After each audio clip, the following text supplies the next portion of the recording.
live from St. Louis, Missouri at STS Studios. Now, where are we hailing from tonight, Gene Jackson? Coleman, Alabama, as always. Roll Tide, baby, roll Tide. Last night, I was down in Leeds, Alabama, but I'm back home in Coleman now. So. Right on. Good deal. Hey, by the time this episode comes out this week, before the next episode, we will already see each other at All In. Are you excited about it? I am, man. Good Lord, they're bringing everybody in the world to StarCast, and then All In. Each match they announce is really, really getting me fired up. And of course, the rumor is, I don't know if you've heard this or if it's true. I have. But the go ahead. Tell our listeners. Kenny Omega versus Pentagon Jr. is a rumored match at All In, and my God, what a match that would be. I'm just excited about everything. I've been to a couple of, I haven't been to a wrestling con, in years. I mean, God, 1980, I want to say 85, 86 was the last wrestling con I went to. Oh, wow. So that shows you I haven't been to any of these big ones, but also, it's been forever since I've been to Chicago. I'm excited about spending some time with Lance, finding out you and your wife are going to be there. My wife are going to be there too. We're going to get a big picture taken. If you are listening to this and you are a Shooting the Shiznit fan, I hate saying fan, but I'm going to say it. A Shooting the Shiznit listener. How's that sound? There you go. I got shit to give away. So if you see me running around, me and Gene, stop us, talk to us, I'll give you some stuff. So how's that? I'll give you a sticker. I might give you a T-shirt if I think you're pretty or handsome. So, or if you smell good. You know, Gene, I always like a good man that smells good. So maybe you can finally confirm Rosie's statement that Cody Rhodes is a good smelling man. Oh my God! I just thought of the same thing as you did. I may be able to. If he does, I may just give him one of our T-shirts there. All right, so we sat down this time instead of going to the WWE Vault, which we get a lot of our stuff from. But I was all excited about, and I do this random. I do. I just get on and I typed in August because this is August the 12th. I just put August. And I just put 90-minute version because I wanted the full 90-minute version of Memphis Wrestling. So we ended up with 8/12/1989. Guys, this will be on stspod.club. If you want to actually go watch it first, come back and listen to the podcast, or turn down the volume, listen to what we're bullshitting about, that's fine. But it will be up there, and you can just click it and go all the way to YouTube also. And, Gene, I'm going to put it up on your site, too, localslegends.com, so it'll be up there also for everyone to watch. All right, let's get started. So we open up with Dave Brown without Lance Russell. And so I had to do a little quickly research. I thought this was true, but I had to type in to find out this was when Lance had went to WCW. That's right. Lance was working in WCW, and how weird was it at the time back in '89 to turn on WCW and there's Lance Russell, and then to turn on Memphis and no Lance Russell. It was kind of sad, actually. It was during the CWA time when this was going on, and Dave was good, but you know what? Lance was missed. He really was. You could tell that he's the one that that did all the leading of the commentary, and Dave was always the second guy. But Dave wasn't bad. I mean, it wasn't horrible, but I did miss Lance. The first thing we saw was an Australian football clip from an Australian football match. And I didn't remember Dustin coming into Memphis, but Dustin was there for almost, he stayed all the way until September of the next year, or the fall. They said fall, so I'm thinking around September. Dustin and Dundee, Bill Dundee, Dustin Rhodes against Black Bart and Dirty White Boy, they didn't really have to pin no one, did they? I didn't really get all those rules. So, do you remember the exact rules of that one? I don't remember exactly, but there was a key taped to the football, and then you could let somebody out of handcuffs or something. every time I think that people are too harsh about Memphis and say it's too gimmicky and they did too much silly shit, I watch one of these old CWA shows and I'm like, Australian football tag match. Jesus Christ. Who come up with this? But, when you ran a weekly territory and you were in those towns week in and week out, you couldn't just have normal wrestling matches every week. You had to get creative, and holy cow, that is something else. Well, yeah, I was real confused. I mean, they explained it. They did a good job explaining it, but I was just like, huh? There was a key on the football. Everyone who got it, and I think Dustin got out, so they raised their hands, and that was it. That was just really strange. I remember that ring, and all that stuff back then, but did it, I don't know if it was the video or, the version that we get to watch, or it was just, it looked like the Mid-South Coliseum was darkened a lot during that. It did. I attribute it to maybe crowd was down and they were just trying to not show on TV how bad it looked, because I don't think 89 was really a peak time for Memphis. And so that's the only thing I could attribute to, is maybe they just dimmed the lights over the crowd to not really put a lot of focus on that. That's the only thing. Well, I tried to look up the attendance, okay? So they give you really good version of the attendance on Pro Wrestling History on Memphis, but they did not have the attendance for these shows, which doesn't surprise me. But I guess that, and here's the weird thing. I'll talk about this as we go, but during this time, I actually made connections with, I met Dutch Mantell for the first time right before all of this, and also was, I always say I broke bread with The Undertaker, which is just me being stupid, or being silly. He actually was at my apartment. We sat down and ate pizza. Here's a guy who we'll talk about here in just a couple. It didn't have one tattoo on. So I was actually behind the scenes a lot during a lot of this stuff and what they were doing. But the thing about it is it's funny because it was during this time, I don't even remember Dustin being part of it. I never met Dustin and I don't remember him being part of it. But, Dustin came from all Japan to work Memphis. So I really don't know what that was going on. Bart and Dirty White Boy did an interview next. I don't know about you, but I've always been a Dirty White Boy fan. I absolutely love the interview. Oh, yeah. I was a huge Continental fan, loved his angle with, both Dr. Tom Pritchard and then, his tag team with Jerry Stubbs and his eventual angle against Mr. Olympia. And I loved Black Bart's interviews.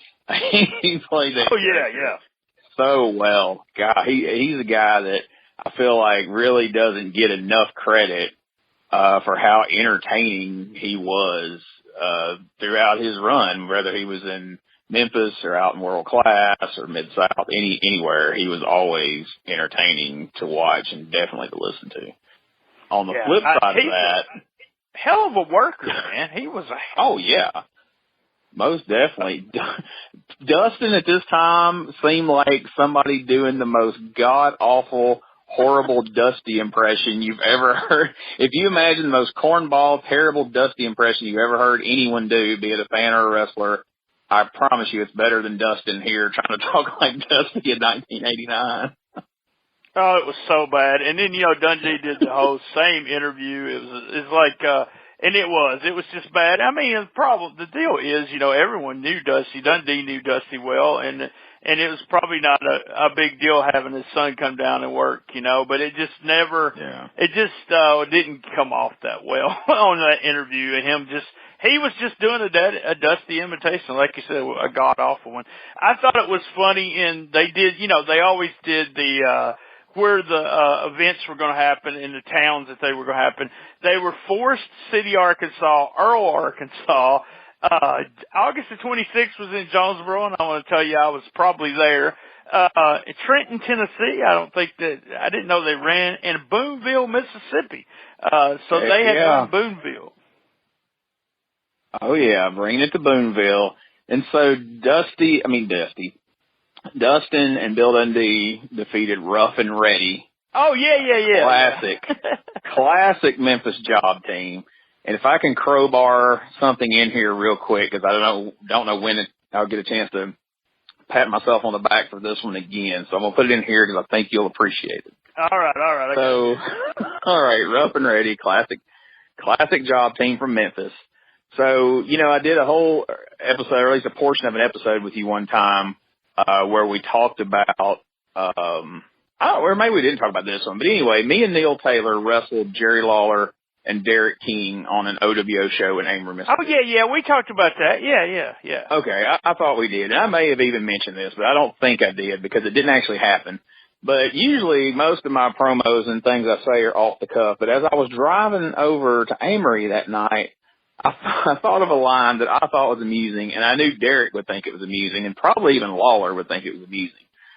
Now, I didn't get to say this line because we had Jimmy Blaylock in our corner. We had Scott Schwartz was in Lawler's corner, and they did a bit before the match that went on longer than we had expected. But what I was going to say, I was going to get on the mic and go, wow, here we are, Neil Taylor, we are wrestling a couple of Memphis legends. I mean, look, Jerry the King Lawler, WWE Hall of Famer. I don't have to tell you everything Jerry Lawler's done in this business. Now, as for you, Derek, I can never remember. Was you rough or was you ready? I don't remember. I feel like Lawler and Derek both would have popped for that, but Blaylock didn't let me get it in. So Derek at least want to say it here on this podcast. Yeah, well, Hollywood's not going to let it. Hollywood talks enough, so, he would have, oh God, I wish you would have been able to do that. We'll have to get him, we'll have to get him on here and then, I'm going to steal your line and ask him that. So, what the hell are there you go. Ready? So next if not, I'm going to rebook that whole match again. Next we get, Ronnie Gossett comes out and he's bragging about getting rid of Dutch Mantel. And let me just say something. When Ronnie first came out on this show, I was like, God, Ronnie P. Gossett, I just used to just love Ronnie P. Gossett. He's hilarious, blah, blah, blah. I was thinking to myself, he got rid of, and by the way, before we finish, you'll hear what I say about Ronnie P. Gossett, but, he got rid of Dutch Mantel. We knew where this was going. It's one of my all-time favorite things is when the babyface loses a loser leave town, and he actually lost to Master of Pain, who became the Undertaker. The week before at the Mid-South Coliseum, that card had all kinds of crazy stuff on it. It had, the first match was Ken Wayne against Doug Gilbert. They had Plowboy Frazier and Mad Dog against Mark Starr and Chris Champion. They had Jason and Freddie against the Zombie and the Undertaker. By the way, the Undertaker was a wrestler on that show, but it was a Master Pain, so I thought that was funny. And then we had Rock and Roll, and then, they show clips of all the other stuff, as we go through here talking about it. But yeah, that's, one of those things where Dutch is left and then we go to a tractor. They're outside. I don't get that part of it, but go ahead. I don't know. Yeah, that part was kind of odd, but, I was always amused by Ronnie Gossett and, in that promo leading up to this with Dutch, Undertaker, Master of Pain, whatever you want to call him, said more than I remembered him saying in Memphis during this era. So I was impressed by that. One thing I want to squeeze in here real quick, because I haven't said, one of the things I love about watching these old shows on YouTube, especially these Memphis shows, is watching the old commercials. I know most people probably just fast forward through them, but the old Central and Ho Folks Restaurant and all that kind of stuff is very nostalgic for me. But anyway. So cheesy. They're so cheesy, but I love them. They are. I left it on, yeah. I watched 90 minutes, every bit of it. Well, I'm glad to know I'm not the only one then, because I figured I was the only one doing that. But, man, of all the babyface leaves town and comes back under a mask gimmicks, Texas Dirt may be one of my favorite, most entertaining ones of all. Would you not agree? That's awesome. That's awesome to hear that, because Dutch, was doing something else, and then he started doing that with Master Pain, and it was him doing the gimmick and then starting with the coming back as Texas Dirt, I thought it was hilarious. The tractor thing was just stupid but funny. And then what the fuck was Paul Neighbors doing out there with Bill Dundee? I never understood that. I was like, I guess he was Bill's ride or something. I guess Bill didn't have a car with his fucking face on it yet to drive out there. But yeah, that felt very Bill Dundee walking up to Texas Dirt riding a tractor was random enough, but then Paul Neighbors just inexplicably there made the whole thing just feel so bizarre. But all those great T-shirts that Texas Dirt would wear as well, you know, Dutch says hi and shit like that over the course of that gimmick, you know, just really played it up for, you know, all it was worth on the hokey side of it. But you couldn't help but love it. Yeah, I loved it. We had a squash match with one of the jobbers was Freezer Thompson, and I had to give you a Freezer Thompson story. Have you ever been on a show with Freezer Thompson? I'll do you one better. I have wrestled Freezer Thompson. Oh my God! Not to brag, but yeah. You're my at hero. a dirt bike track in Batesville, Mississippi, 3 years ago. Oh my God! So I made trash bag wrestlers too. Because of him, not me. I had gear. The pictures of that match made it on Trash Bag Wrestlers because Freezer was wrestling like a freaking T-shirt and sweatpants.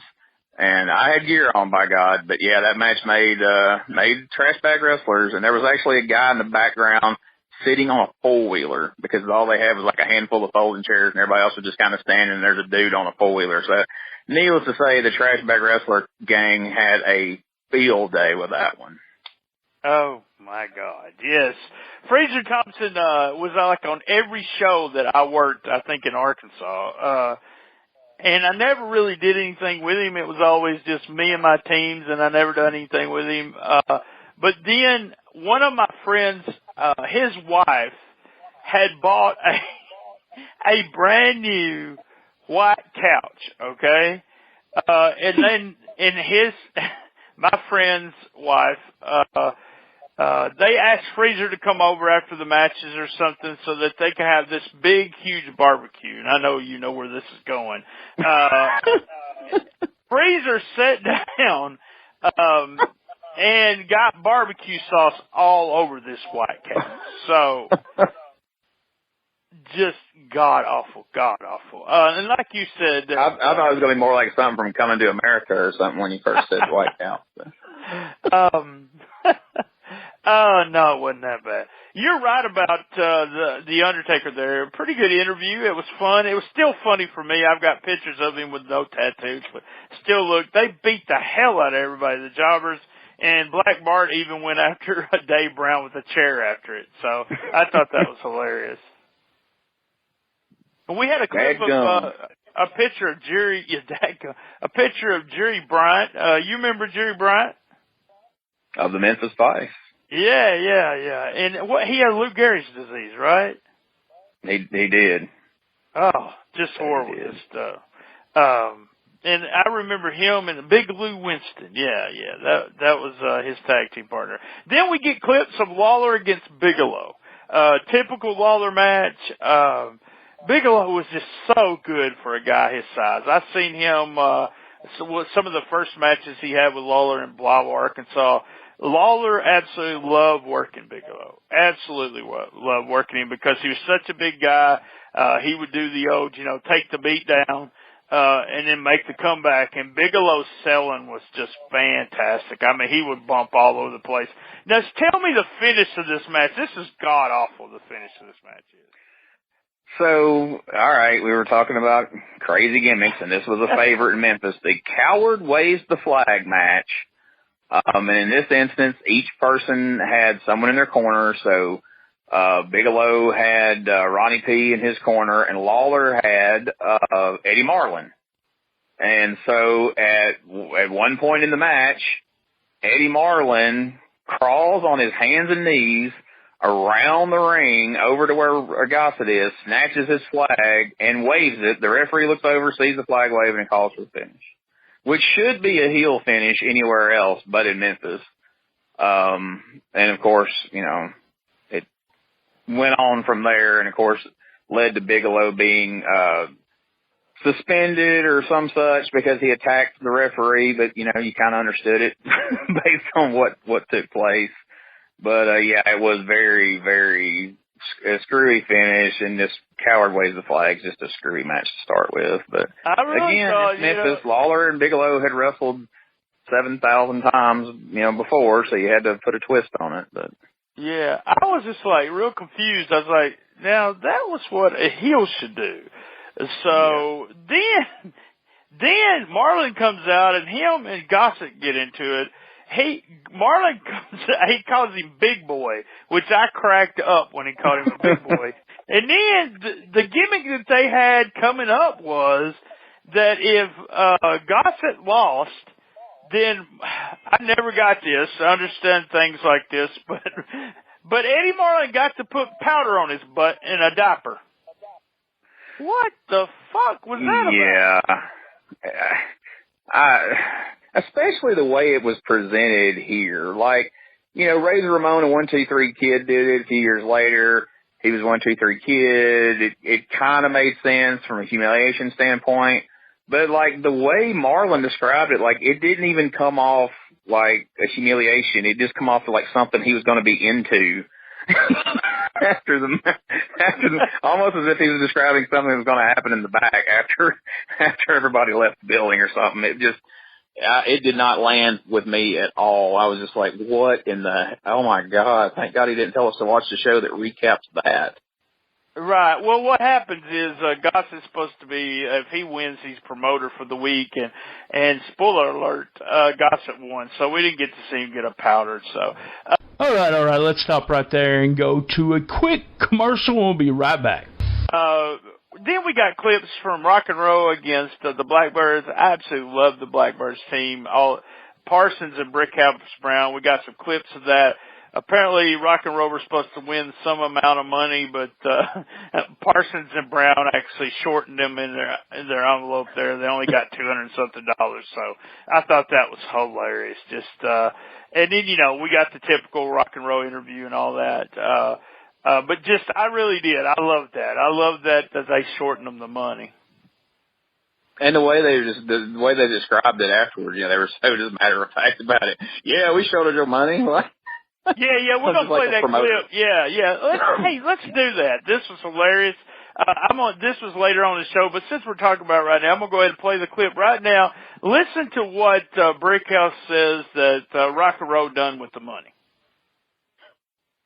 Well, first of all, them suckers talking about we shortchanged them. You know, them fools done did ice. They done blowed all that money on them little groupies out there somewhere. That's right. They went and blew all the money and all they got is, how much was it? It's two things we can do and do well. And that's kick booty and count money. We paid you punks. Now, what you did with your money, we don't know. But now, we're going to talk to our lawyer to see, because we're suing you suckers, boy, for slanders, because nothing from nothing leaves nothing. And what you done with that money was probably nothing. Yeah, you know, the Brickhouse wanted to say the Rats, that the Rock and Roll spent that money on the Rats. You know that's what he did. So, I'm going to tell you, at this point, like I said, I did like Gossett, but I'm just so sick and tired of him already. He talks about this fake tournament they had, and someone won a title shot against Lawler, and then he brings out Landale. I want to play the Landale. One thing I love, Buddy Landale, I want to play the interview because this is not one of his best interviews. He says a while about 3 times. But some of the stuff in it about him watching soap operas and all that's hilarious, and how he talks about Gossett being in shape. So here, let's go ahead and play this clip too. I want to present to you my new man, the original Nature Boy, Buddy Landale. Hello, Buddy. It's good to have you here. Yeah, well, you know, let me tell some people here. A lot of people have been underestimating the Nature Boy, Buddy Landale, because I've been in and out of wrestling for a while. You know, I made so much money there for a while. That's right. I just kicked back for a while, but so there's some misconceptions. People have been throwing Buddy Landale on the back burner. But let me tell you something. There's more to professional wrestling than these guys getting up. Anybody can get up and go take steroids and go to the gym and get knots all over their body. But it takes a hell of a man to lay in bed all day and drink milk and cookies and watch soap operas. I can tell you all about the soap operas, baby. But anyway, it's obvious that the women in Memphis are starved for the sight of a real man, and I'm going to give you a shot in the arm right now, baby. Now, Memphis, Dave Brown, you know this for a fact. Memphis ain't got nothing to be proud of. They ain't got a football team. They ain't never had a basketball team, and Dana Kirk's seen to that. And now, the only thing that they got to be proud of is the Nature Boy Buddy Landell's coming to take the world title, Memphis, Monday night against Jerry Lawler. And I'm going to take the belt, and I'm going to wear it with pride. And I don't appreciate you people saying that he's got more chins than a Chinese phone book. No, I don't either. No, he don't. This man is the picture of perfect health right here, and he's going to stomp a mud hole in Eddie Marlin and walk it dry, and then he's going to come out and watch me take care of Jerry Lawler. So I'll be the new... Hey, if I need any crap out of you, I'll squeeze your head, all right? Shut up! All right. I always loved Buddy Landell. What about yourself? Oh yeah, big Buddy Landell fan. He was very entertaining, but you made a good point that I was going to bring up at some point during the show, and now's as good a time as any. Good God, back then, 85% of the show was gossip. And of course, they were bad about that with heel managers in Memphis always, back to the Jimmy Hart days and up to the Scott Bowden days of USWA. And I liked all those guys. And it even goes on now. I mean, I love Jimmy Blaylock to death, and I know it's not his idea because I hear him back there complaining about it on a lot of shows. But, there'll be 5 matches on a card, and Jimmy will, manage 4 of the heels and then do a promo before the match that he's not managing in. There's such thing as too much of a good thing. And, boy, they really, really, really, really, really beat you over the head with Ronnie Gossett during this era. Not just this episode, and then, God forbid, like you said, the next week he's promoter for a week, so he's pretty much out there the entire show. So it's really hard to keep your heat when you're that overexposed. Jimmy does that, and I did that too for the longest time. I mean, they would have me go out with every heel, Coach BT, do this, do that. And then I started a feud against Miles Long. I don't remember, Trey Keller. Do you remember him? Yeah. I do. I had some funny interactions with him. And Trey was like, dude, you go out with all these people, and one of your guys is feuding with me. I don't want you going out with all these other people. And I was like, okay, it's fine with me, but that's what we did. And I was so much more effective at what I did during that time with that storyline and that feud than I did when I went out 100 times, and I got paid the same $7.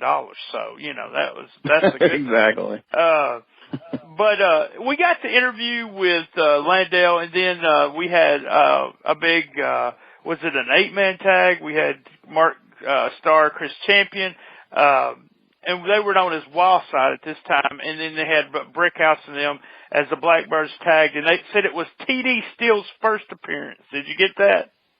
I heard that. I was like, really? That's crazy, because Lord knows there was plenty of T.D. Steele appearances after that, so that was kind of neat to think that was his first appearance. What did you think of the Wild Side? Like, I was a big fan of that team back in the day. I loved that they came out to the Motley Crue song.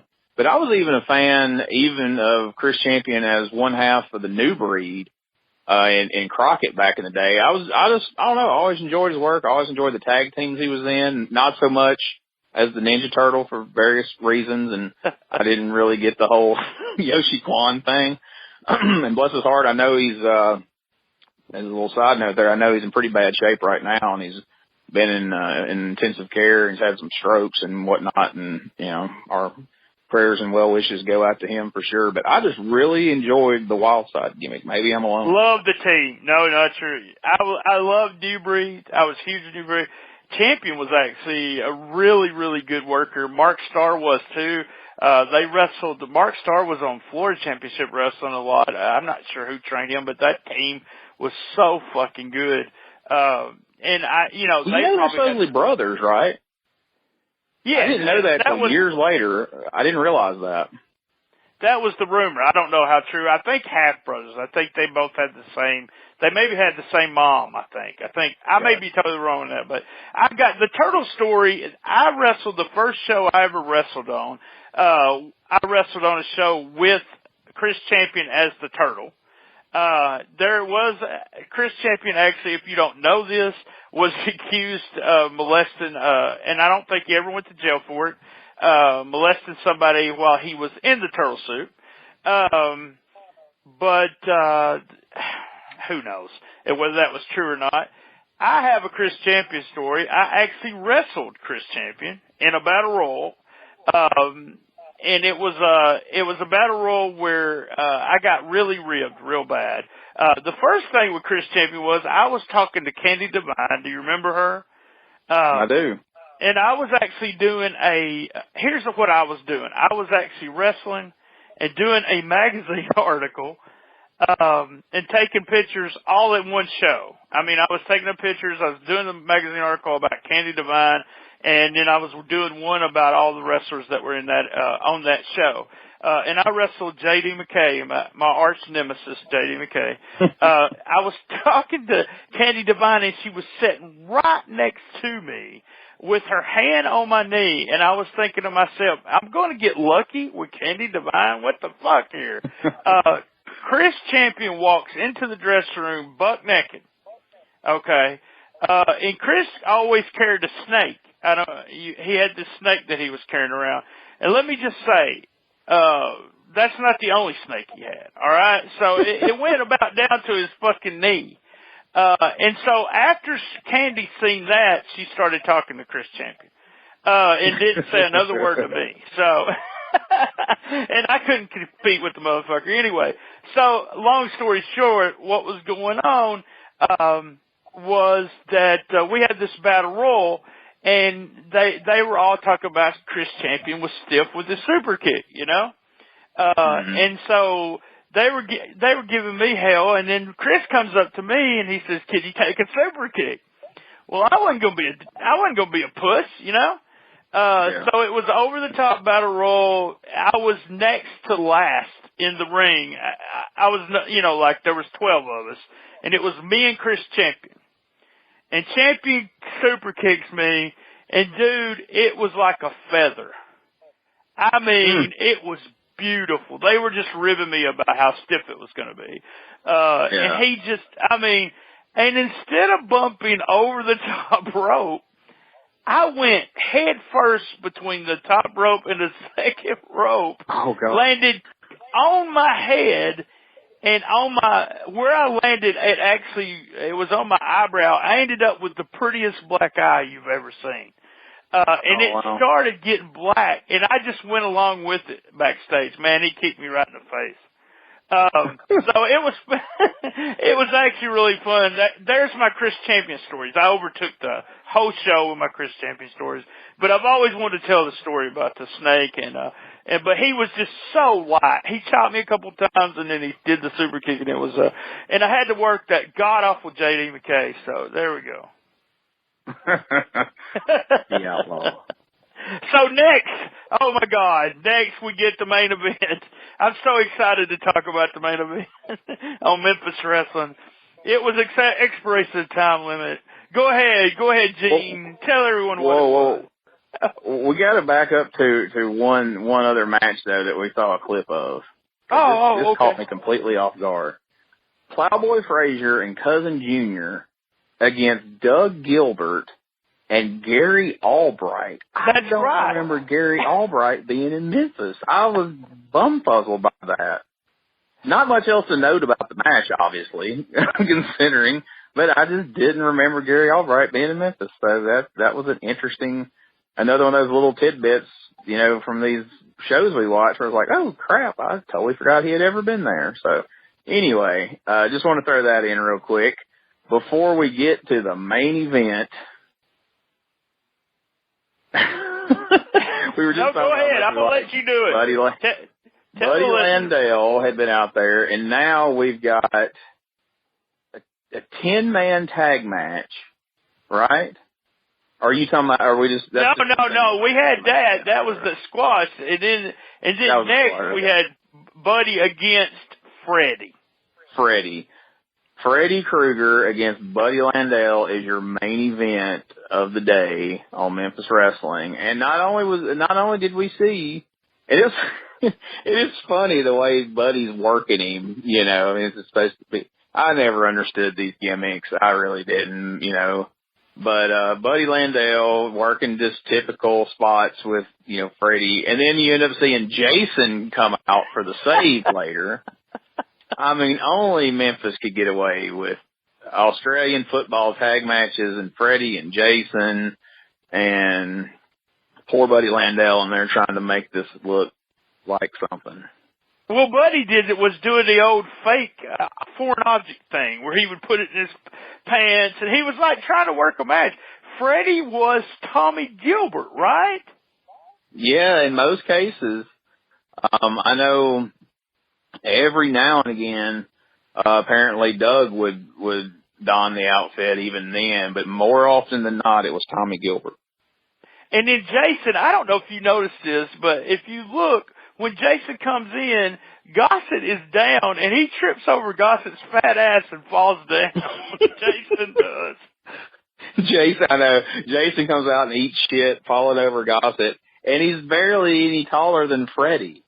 I mean, typically in wrestling, you know, Jason was always a towering figure, but like this particular Jason, who I have no idea who this Jason was. Maybe you do.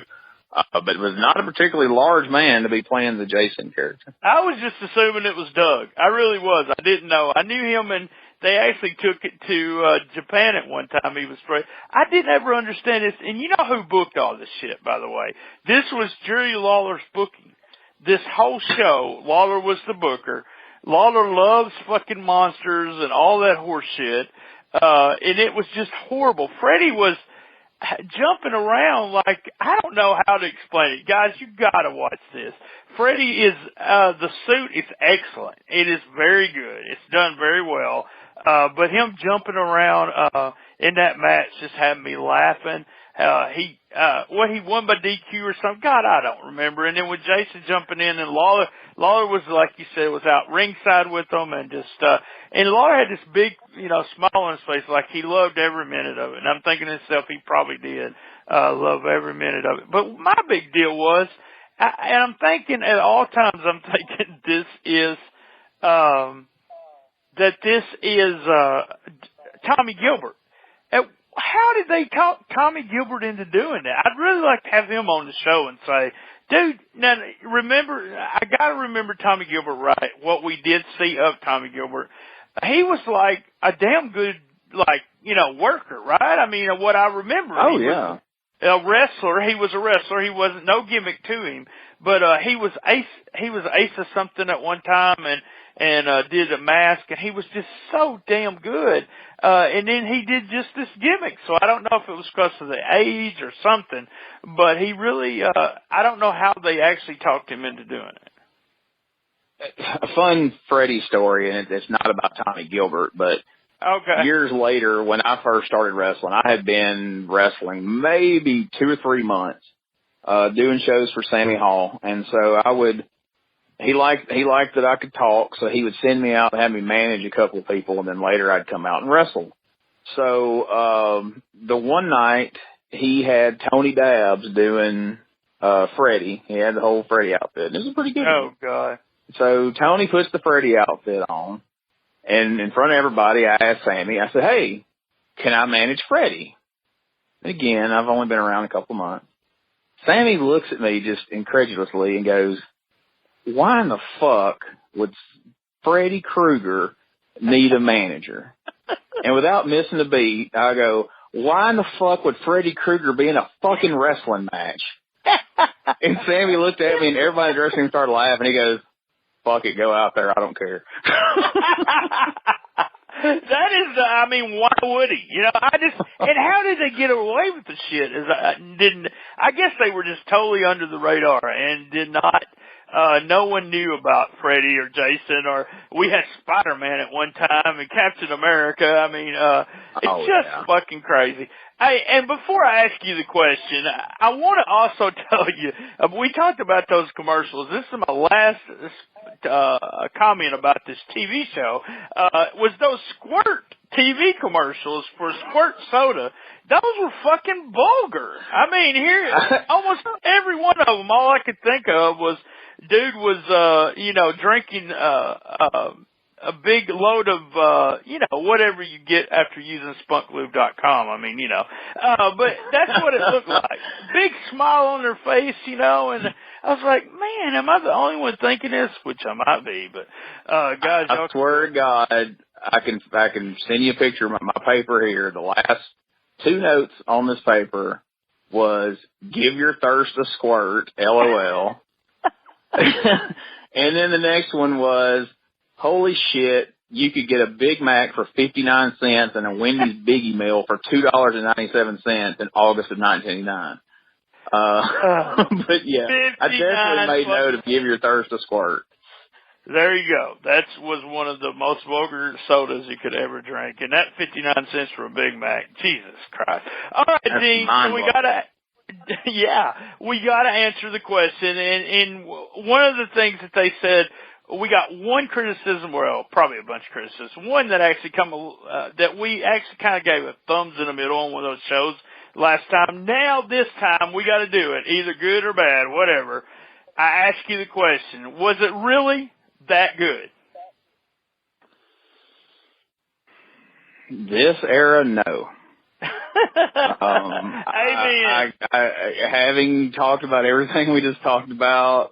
The football match, the finish to the Coward Waves the Flag, Freddie, Jason, Flyboy Freddy, no, I can't defend it. I gotta tell you, I can't near and dear to my heart, but August of 1989, I can remember, like I said, I spent a lot of time, listening to Dutch Mantel talk about wrestling and hanging around with, Master of Pain at the time, but God, this was bad. The only highlight of the whole thing to me was Texas Dirt, and I love Texas Dirt like you did. I love the Rock and Roll against the Blackbirds too. But this show, guys, if you sat through it and watched it, I'm sorry, but it might be just one of those things where y'all can have fun. But was it really that good? No. Memphis Wrestling was not that good during this time. Guys, I want to thank you for joining us.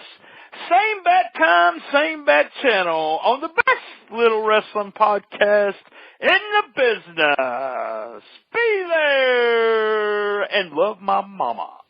Do you want me to go ahead and do the final one? Because you always say I sound like Corey Macklin. Big move! I'm not going to join. I'm not going to put that part of my catchphrase, but I figured I'd do it for you, Jim.